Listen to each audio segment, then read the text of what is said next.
നമ്മൾ ഇതുവരെ ചെന്നായിയുടെയും ട്രംപിൻ്റെയും വർത്തമാനമാണ് പറഞ്ഞത്. കഴിഞ്ഞ ദിവസങ്ങളിൽ നമ്മുടെ നാട്ടിൽ തലക്കെട്ട് പിടിച്ച വേറെയും ചില വാർത്തകളുണ്ട്. ജുഡീഷ്യറിയുമായി ബന്ധപ്പെട്ടതാണ് രണ്ട് വാർത്താ തലക്കെട്ടുകൾ. രാജ്യം അടുത്ത കാലത്ത് കേട്ട ശക്തമായ വിധിയിൽ സുപ്രീം കോടതി സംസ്ഥാന ഗവർണർമാർക്ക് അധികാര പരിധി കൃത്യമായി കാട്ടിക്കൊടുത്തു. രാജ്ഭവനിൽ ഇരുന്ന് രാഷ്ട്രീയം കളിക്കരുത്. ജനകീയ സർക്കാരും അസംബ്ലിയും തീരുമാനിച്ച കാര്യത്തിൽ ഗവർണർക്ക് വീറ്റോ അധികാരമില്ല, പരമാധികാരമില്ല. ഭരണം മുടക്കലല്ല, സുഗമമാക്കലാണ് ഗവർണറുടെ ചുമതല. ഒപ്പിടാൻ വന്ന ബില്ലുകളിൽ 3 മാസത്തിനകം തീരുമാനമെടുക്കണം. അമിതാധികാരത്തിനെതിരെ കുറേ മാർഗനിർദ്ദേശങ്ങൾ കൂടി സുപ്രീം കോടതി പുറപ്പെടുവിച്ചു. മറ്റ് ഗവർണർമാർക്ക് കൂടി വഴികാട്ടിയാണ് ഈ വിധി.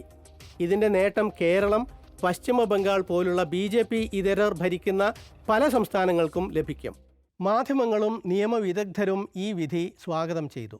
ജനകീയ സർക്കാരുകൾക്ക് മേൽ യൂണിയൻ സർക്കാരിൻ്റെ കടിഞ്ഞാണായി ഫെഡറലിസത്തെ തകർക്കുന്ന സ്ഥാപനമായി ഇനിയും തുടരരുത് ഗവർണർ പദവി.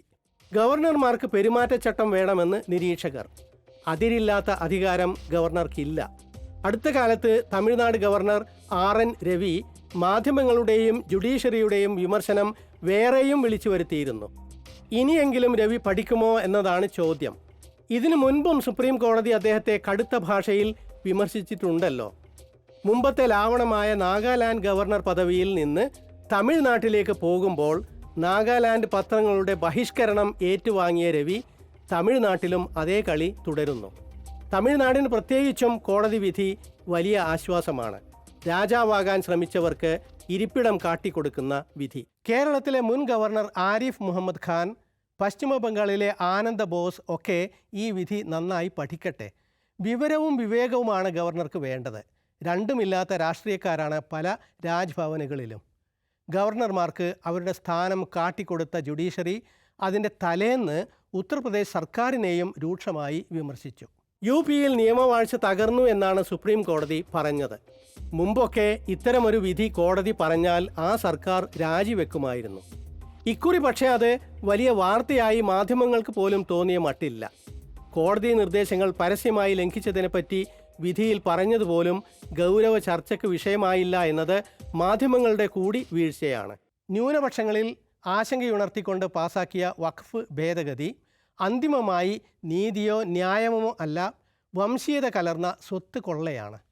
ഭേദഗതി പാസ്സായത് 2 പ്രധാന കക്ഷികൾ സ്വന്തം വോട്ടർമാരെ കൈവെടിഞ്ഞ് BJPയുടെ അധികാരത്തിൽ പങ്കുപറ്റിയതിൻ്റെ കൂടി ഫലമാണ്.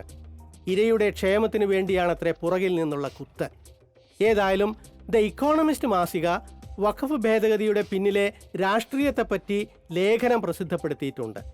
അതിൻ്റെ തുടക്കത്തിലും ഒടുക്കത്തിലും മുംബൈയിൽ മുകേഷ് അംബാനി പണിത ആൻറ്റില എന്ന കൂറ്റൻ വീടിനെപ്പറ്റി പറയുന്നുണ്ട്.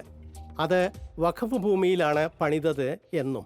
വഖഫ് ഭേദഗതി നിയമമായതിന് തൊട്ട് പിന്നാലെ RSS വാരികയായ ഓർഗനൈസറിൻ്റെ ഡിജിറ്റൽ പതിപ്പിൽ വന്ന ലേഖനം വലിയ വാർത്തയായി. വഖഫ് ഭൂമിക്ക് ശേഷം ക്രിസ്ത്യൻ ചർച്ചുകളുടെ അധീനതയിലുള്ള ഭൂമിയിലേക്ക് നോട്ടമിടുന്ന ലേഖനം. വഖഫ് ഭൂമി മൊത്തം 9.5 ലക്ഷം ഏക്കറാണെങ്കിൽ കത്തോലിക്ക സഭയുടെ സ്വത്ത് 17.5 ലക്ഷം ഏക്കർ വരും എന്ന്.